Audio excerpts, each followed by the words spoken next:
kulungan, tuluyan ng binasbasan.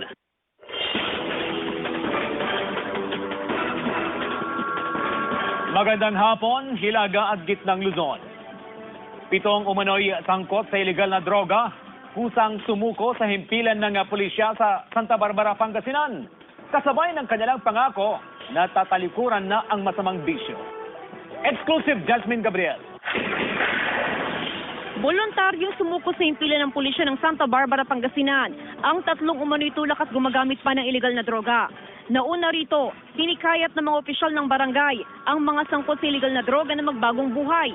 Kaya ang ginawa ko, kinausap ko yung mga alam kong gumagamit, saka nagbibinta na in-encourage ko sila na sana kung gusto nyong magbago, tulungan ko kayo.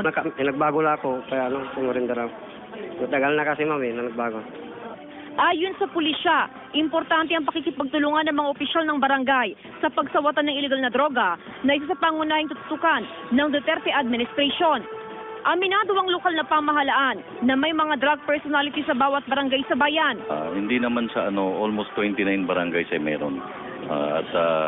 Ang mga barangay captain naman ay nagpulong-pulong at very willing naman po sila na makipag-cooperate sa programa. Isa sa ilalim sa drug rehabilitation program ang mga susukong drug personality.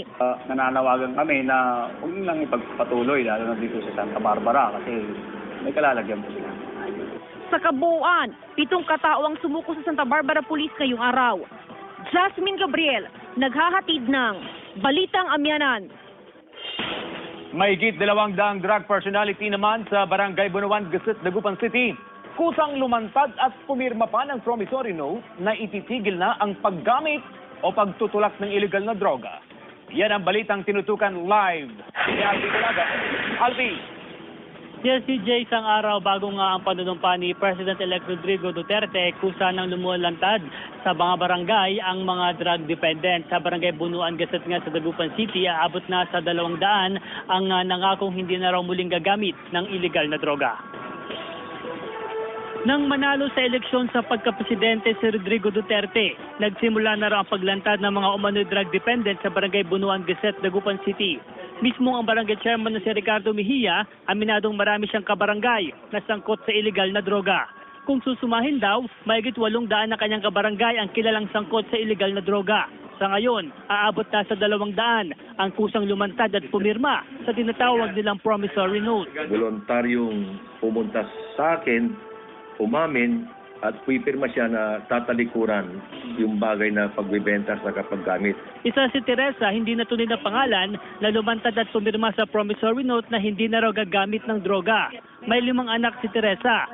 2002 siya unang nakatikim ng droga at mula noon, bumagsak ang kanyang pamilya at umabot sa puntong hindi na siya ginagalang ng kanyang mga anak. Nung naging presidente po natin si Duterte, may pinapatay, parang natakot na rin ako, kaya usa akong sumuko dahil ayaw kong mangyari yung mga nangyaring mga patayan. Naistulungan ni Mejia ang kanyang mga kabarangay na magbago dahil siya mismo pinagdaanan ang masamang epekto ng droga. Lahat tayo, dahil ako maamin ako bilang leader nyo na pinagdaanan ko yan. Kaya kayo, mga bata pa, pamilya ko, dapat tumigil tayo sa gawain ito. Patuloy ang pagkalat ng pulisya ng listahan ng mga sangkot sa ilegal na droga. Kung maski pumirma sila, kung tuloy-tuloy pa rin, nandiyan pa rin silang mayroong pagkakataon na huli pa sila. CJ, nilinaw naman ni Barangay Chairman Ricardo Mejia na hindi garantiya yung promissory note para maging exempted na itong mga pumirma at hindi na sila muling mahuhuli. Sasailalim kasi ito sa surveillance para mapatunayan kung talagang inihinto na nila yung kanilang illegal na gawain. Natutuwa naman ang barangay dahil marami daw yung nagpapahayag ng kanilang mga saloobin na nais na nilang magbago, pero sana lang daw ay meron din programa ang gobyerno lalo na doon sa mga nangangailangan talaga na magparehab. CJ? Maraming salamat, Alfie Dulagan. 2 pares ng peso, sabay ikinasal sa loob ng Lawag City Jail. Tungyan sa report ni Claire Lacanilaw. 2 pares na inmate ang sabay na ikinasal sa loob ng Lawag City Jail. Sa mismong chapel ng BJMP ginanap ang seremonya at isang west ang nagkasal sa kanila. Mga inmates din ang naging abay sa kasal at syempre, may mga ninong at ninang din sa kasal. Nagkakilala umano ang mga ito sa loob ng kulungan. Bagamat nahirapan dahil maraming bawal sa loob ng kulungan at puro senyas ang ginagawa nilang komunikasyon, hindi raw nito mapigilan ng tibok ng kanilang puso. Dream come true umano ito para sa mga ikinasal na inmates dahil natagpuan nila ang tunay na pagmamahal kahit sa loob ng piitan. Claire Lacanilaw, nag-aatid ng Balitang Amyanan. Mag-amang magsasaka sa San Jacinto, Pangasinan, tinambangan, patay. Nag-aalerto si Claire Lacanilaw. Hindi matanggap ni Ginang Gloria Velasco ang sinapit ng kanyang asawa at anak. Namatay ang mag-amang Floro, 50 anyos at Jason, 23 anyos matapos silang pagbabarilin ng mga hindi pa naikilalang salarin sa Barangay Bolo, San Jacinto, Pangasinan, alas 5 kaninang madaling araw. Nangyari ang insidente habang nasa bukid ang mag-ama, sakay ng kuliglig. Base dun sa mga nakakita na saka doon. 3, pero 2 yung gunman. Yung isa, yun yung sinakyan, sumakay sa motor. Ayon sa investigasyon ng pulisya, nakarinig daw ng mga putok ng baril ang ilang residente. At paglabas nila, tumambad ang mga dugo ang bangkay na mag-ama. Doon na nabaril yung asawa ko at saka anak ko.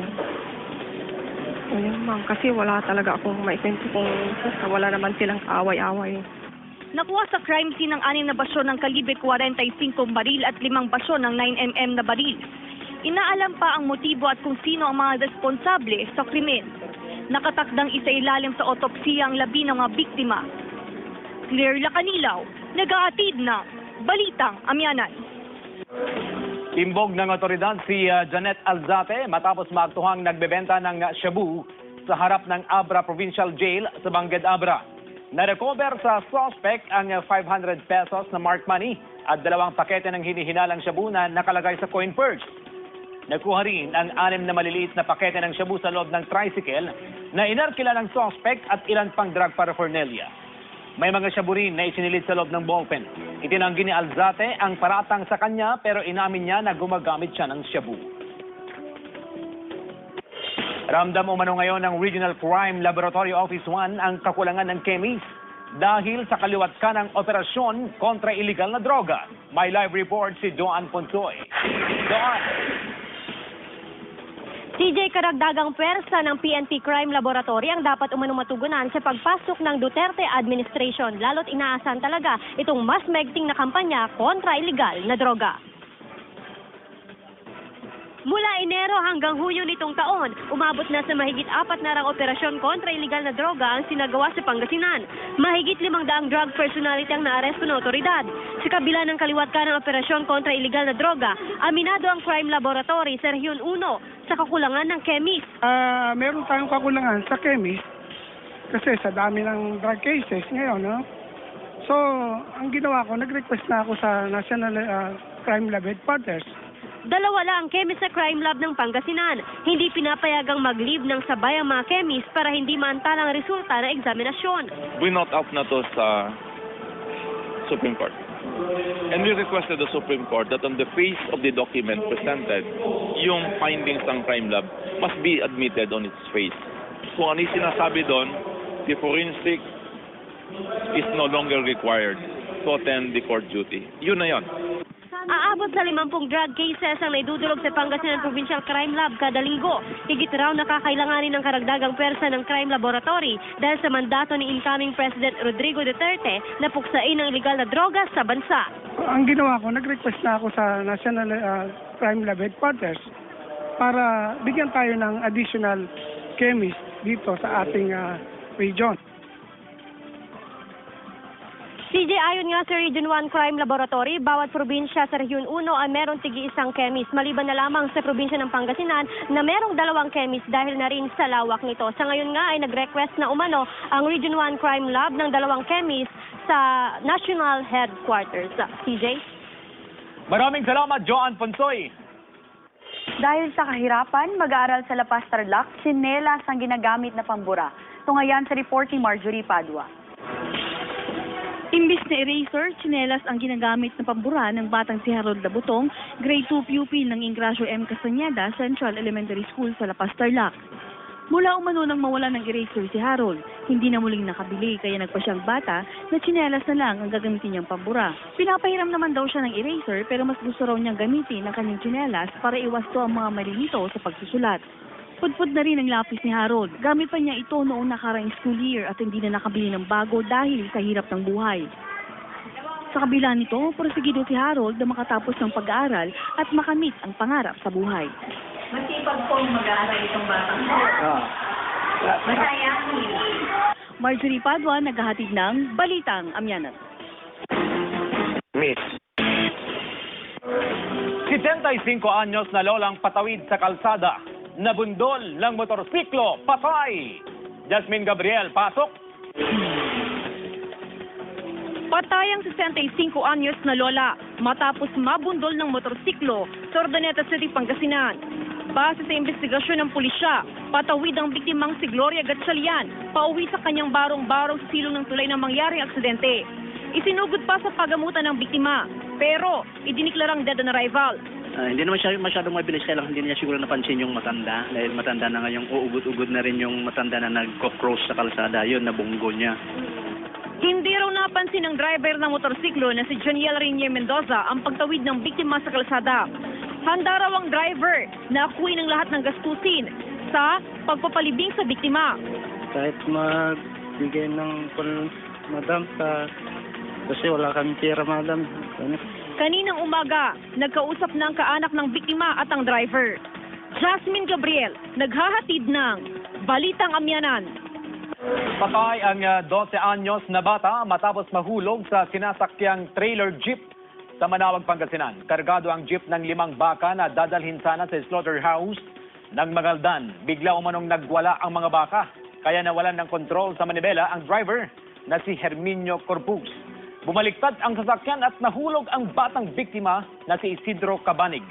Sugatan din ang driver. Handa umanong akuin ng may-ari ng trailer jeep ang lahat ng gastusin sa pagpapalibing sa biktima. Formal lang na nanumpa sina re-elected Ilocos Norte 2nd District Representative Imelda Marcos, re-elected Governor Amy Marcos at anak na si Matthew Marcos Manotok bilang bagong halal na board member sa ikalawang distrito ng Ilocos Norte. Sabay-sabay ring nanumpa ang iba pang nanalong provincial board member, alkalde, vice-alkalde at mga miyembro ng Sangguniang Bayan. Matapos ang mass oath-taking, hinadugan ng maagang birthday cake si Congresswoman Imelda Marcos na magdiriwang ng kaarawan sa Sabado. Inalayan din ng bulaklak at inawitan ng tradisyonal Ilocano birthday song. Patay na dolphin na lambat sa bahaging Dagupan City. Nakatutok si Alfie Tulagan. Isang common bottlenose dolphin ang nalambat ng mga mangingisda sa baybayin ng Bunuan sa Bangan sa Dagupan City. Nanghihina ang dolphin at namatay. Kakatayin pa raw sana pero minabuting ipasakamay sa mga opisyal ng barangay. Yung iba niyan, gusto nilang katayin yon, pero alam naman niya, bawal niyang pumatay o katayin yan.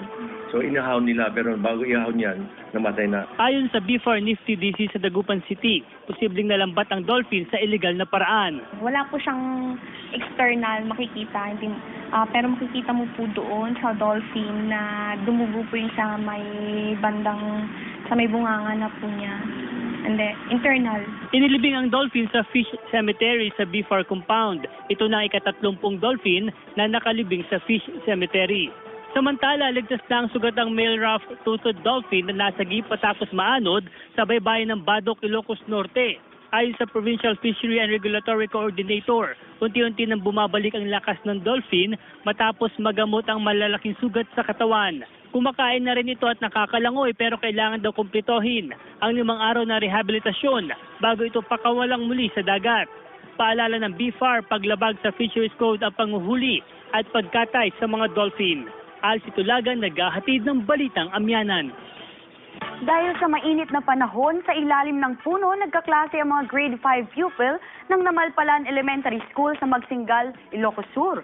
May mga ventilador naman umano sa mga classroom, pero hindi pa rin ito sapat dahil sa napakainit na panahon, lalo na sa dakong hapon. Gawa kasi sa yero ang buong classroom mula sa bubong hanggang sa dingding. Dahil dito, hindi umano makapag-concentrate ang mga mag-aaral sa klase kaya nagpasya sila sa ilalim na lang ng punong magklase. Mas presko umano sa ilalim ng puno kaya mas nakakapag-aral silang mabuti roon. Tiniyak naman ng pamunuan ng DepEd na aaksyonan nila ang problema sa paaralan.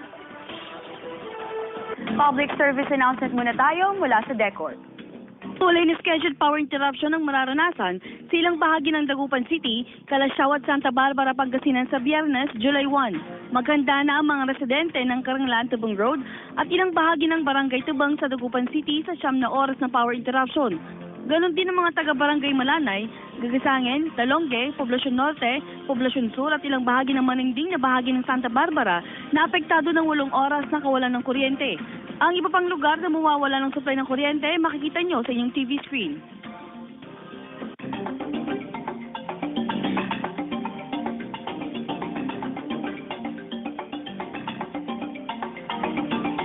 Ang latest sa foreign exchange currencies, atin ang alamin. Mga kapuso, matatag pa rin ang palitan ng piso kontra dolyar na nasa 47 and 5 centavos.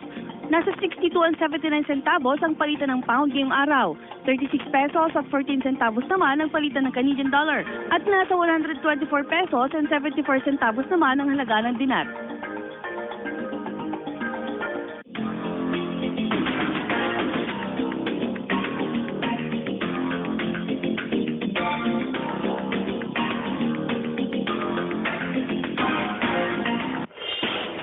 At yan ang mga balitang hatid ng Tropa ng Katotohanan. Maraming salamat sa inyong pagtitiwala. Kasama si Faye Centeno, ako po si CJ Torida at ito ang Balitang Amyanan!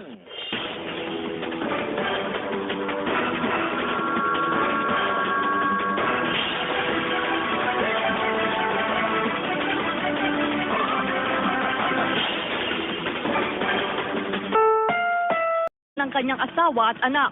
Namatay ang mag-amang Floro, 50 anyos at Jason, 23 anyos matapos silang pagbabarilin ng mga hindi pa naikilalang salarin sa Barangay Bolo, San Jacinto, Pangasinan, alas 5 kaninang madaling araw. Nangyari ang insidente habang nasa bukid ang mag-ama, sakay ng kuliglig. Base dun sa mga nakakita na saka doon. 3, pero 2 yung gunman. Yung isa, yun yung sinakyan, sumakay sa motor. Ayon sa investigasyon ng pulisya, nakarinig daw ng mga putok ng baril ang ilang residente. At paglabas nila, tumambad ang mga dugoang bangkay na mag-ama. Doon na nabaril yung asawa ko at saka anak ko.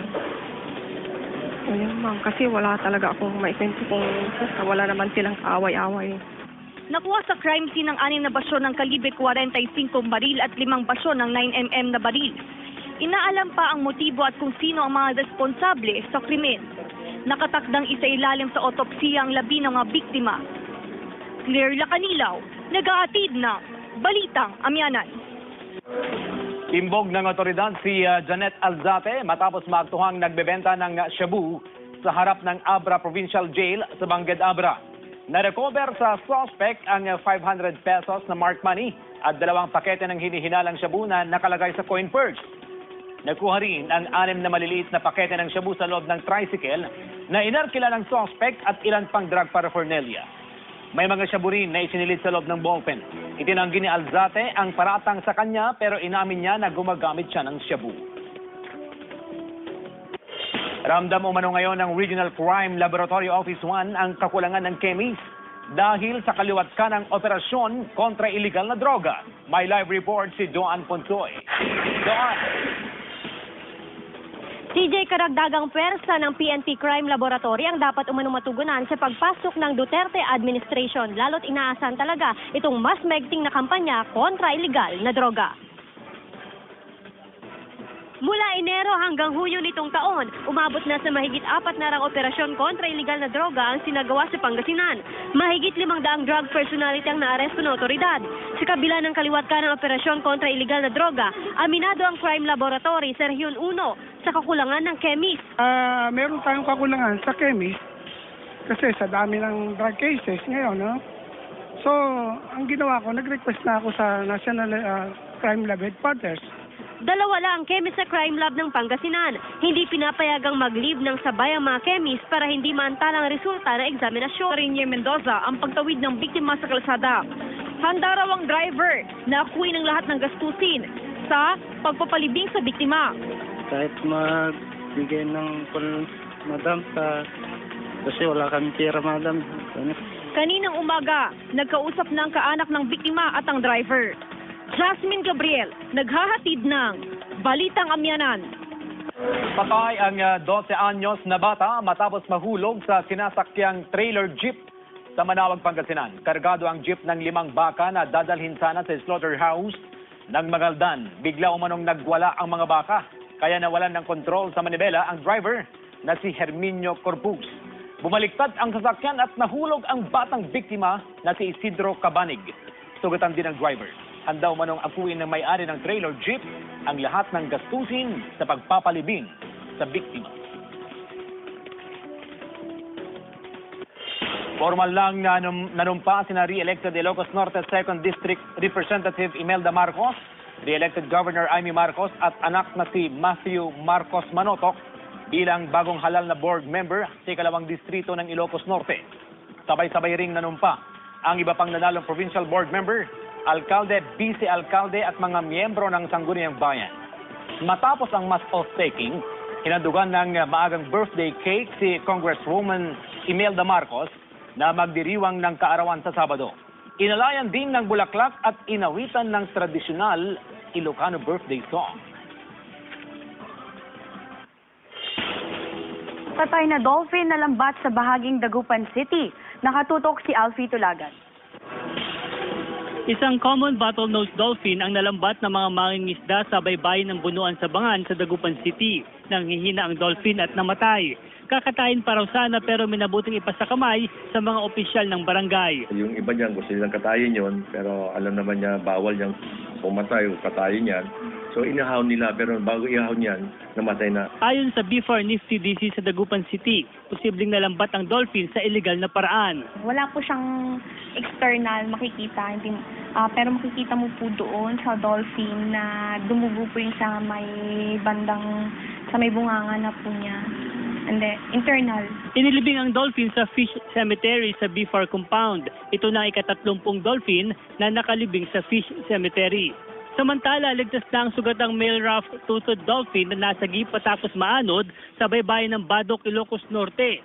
Ayon sa Provincial Fishery and Regulatory Coordinator, unti-unti nang bumabalik. Winout out na to sa Supreme Court.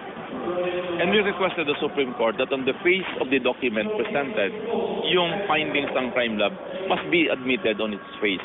Kung ano yung sinasabi doon, the forensic is no longer required to attend the court duty. Yun na yun.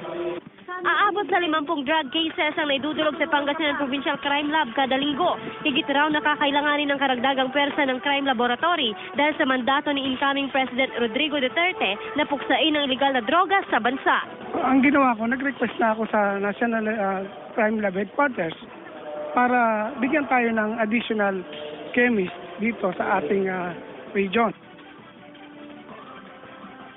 CJ, ayon nga sa Region 1 Crime Laboratory, bawat probinsya sa Region 1 ay merong tigi-isang chemist. Maliban na lamang sa probinsya ng Pangasinan na merong 2 chemist dahil na rin sa lawak nito. Sa ngayon nga ay nag-request na umano ang Region 1 Crime Lab ng 2 chemist sa National Headquarters. CJ? Maraming salamat, Joan Ponsoy. Dahil sa kahirapan, mag-aaral sa La Paz, Tarlac, tsinelas ang ginagamit na pambura. Tungayan sa report ni Marjorie Padua. Imbis na eraser, tsinelas ang ginagamit na pambura ng batang si Harold Labutong, grade 2 pupil ng Ingracio M. Castañeda Central Elementary School sa La Paz, Tarlac. Mula umano nang mawala ng eraser si Harold, hindi na muling nakabili kaya nagpa siyang bata na tsinelas na lang ang gagamitin niyang pambura. Pinapahiram naman daw siya ng eraser pero mas gusto raw niyang gamitin ang kanyang tsinelas para iwasto ang mga mali nito sa pagsusulat. Pudpud na rin ang lapis ni Harold. Gamit pa niya ito noong nakaraang school year at hindi na nakabili ng bago dahil sa hirap ng buhay. Sa kabila nito, porsigido si Harold na makatapos ng pag-aaral at makamit ang pangarap sa buhay. Masipag pong mag-aaral itong batang ito. Masayahin. Marjorie Padua, naghahatid ng Balitang Amyanan. Miss, 65 anyos na lolang patawid sa kalsada, nabundol ng motorsiklo, patay. Jasmine Gabriel, pasok. Patay ang 65 anyos na lola matapos mabundol ng motorsiklo sa Urdaneta City, Pangasinan. Base sa investigasyon ng pulisya, patawid ang biktimang si Gloria Gatchalian pauwi sa kanyang barong-barong sa silong ng tulay ng mangyaring aksidente. Isinugod pa sa pagamutan ng biktima, pero idiniklarang dead on arrival. Hindi naman siya masyadong mabilis, kaya lang hindi niya siguro napansin yung matanda. Dahil matanda na nga yung uugod-ugod na rin yung matanda na nag-cross sa kalsada, yun, nabunggo niya. Hindi raw napansin ng driver ng motorsiklo na si Janiel. Sa 200 ang kusang lumantad at pumirma sa tinatawag nilang promissory note. Voluntaryong pumunta sa akin, umamin, at pipirma siya na tatalikuran yung bagay na pagbibenta sa kapaggamit. Isa si Teresa, hindi na tunay na pangalan, na lumantad at pumirma sa promissory note na hindi na raw gagamit ng droga. May 5 anak si Teresa. 2002 siya unang nakatikim ng droga at mula noon, bumagsak ang kanyang pamilya at umabot sa puntong hindi na siya ginagalang ng kanyang mga anak. Nung naging presidente po natin si Duterte, may pinapatay, parang natakot na rin ako, kaya usa akong sumuko dahil ayaw kong mangyari yung mga nangyaring mga patayan. Naistulungan ni Mejia ang kanyang mga kabarangay na magbago dahil siya mismo pinagdaanan ang masamang epekto ng droga. Lahat tayo, dahil ako maamin ako bilang leader nyo na pinagdaanan ko yan. Kaya kayo, mga bata pa, pamilya ko, dapat tumigil tayo sa gawain ito. Patuloy ang pagkalat ng pulisya ng listahan ng mga sangkot sa illegal na droga. Maski pumirma sila, kung tuloy-tuloy pa rin, nandiyan pa rin silang mayroong pagkakataon na huli pa sila.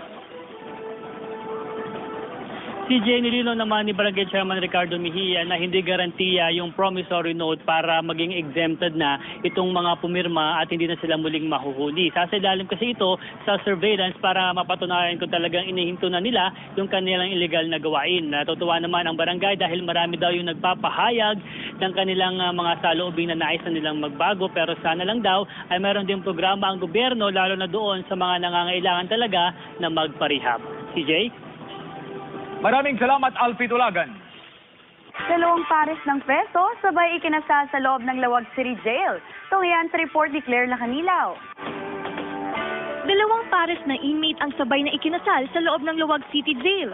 Sa mismong chapel ng BJMP ginanap ang seremonya at isang west ang nagkasal sa kanila. Mga inmates din ang naging abay sa kasal at syempre, may mga ninong at ninang din sa kasal. Nagkakilala umano ang mga ito sa loob ng kulungan. Bagamat nahirapan dahil maraming bawal sa loob ng kulungan at puro senyas ang ginagawa nilang komunikasyon, hindi raw nito mapigilan ng tibok ng kanilang puso. Dream come true umano ito para sa mga ikinasal na inmates dahil natagpuan nila ang tunay na pagmamahal kahit sa loob ng piitan. Claire Lacanilaw, nag-aatid ng Balitang Amyanan. Mag-amang magsasaka sa San Jacinto, Pangasinan, tinambangan, patay. Nagka-alerto si Claire Lacanilaw. Hindi matanggap ni Ginang Gloria Velasco ang sinapit Kulungan, tuluyan ng binasbasan.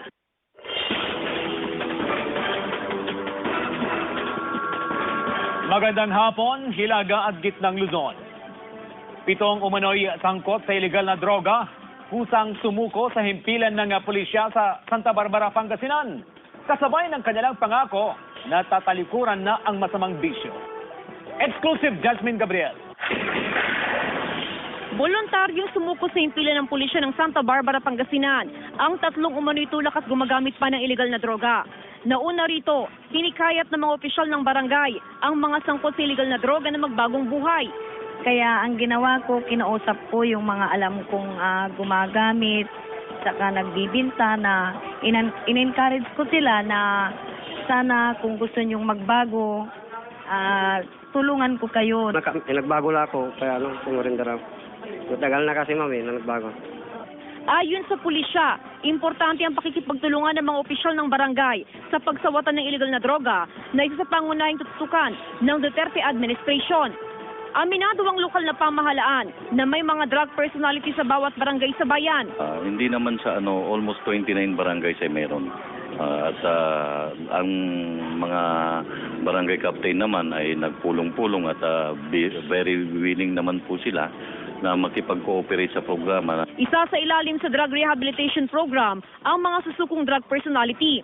Nananawagan kami na huwag lang ipagpatuloy, lalo na dito sa Santa Barbara kasi may kalalagyan po sila. Sa kabuuan, 7 katao ang sumuko sa Santa Barbara Police ngayong araw. Jasmine Gabriel, naghahatid ng Balitang Amyanan. Mahigit 200 drug personality naman sa Barangay Bunuan, Gasit, Dagupan City. Kusang lumantad at pumirma pa ng promissory note na ititigil na ang paggamit o pagtutulak ng illegal na droga. Yan ang balitang tinutukan live ni Albi Dalaga. Albi! Yes, CJ, isang araw bago nga ang panunumpa ni President-elect Rodrigo Duterte, kusa nang lumulantad sa mga barangay ang mga drug dependent. Sa Barangay Bunuan, Gaset nga sa Dagupan City, aabot na sa 200 ang nangakong hindi na raw muling gagamit ng illegal na droga. Nang manalo sa eleksyon sa pagkapresidente si Rodrigo Duterte, nagsimula na raw ang paglantad ng mga umano'y drug dependent sa Barangay Bunuan, Gaset, Dagupan City. Mismo ang barangay chairman na si Ricardo Mejia, aminadong marami siyang kabarangay na sangkot sa illegal na droga. Kung susumahin daw, mahigit 800 na kanyang kabarangay ang kilalang sangkot sa illegal na droga. Sa ngayon, aabot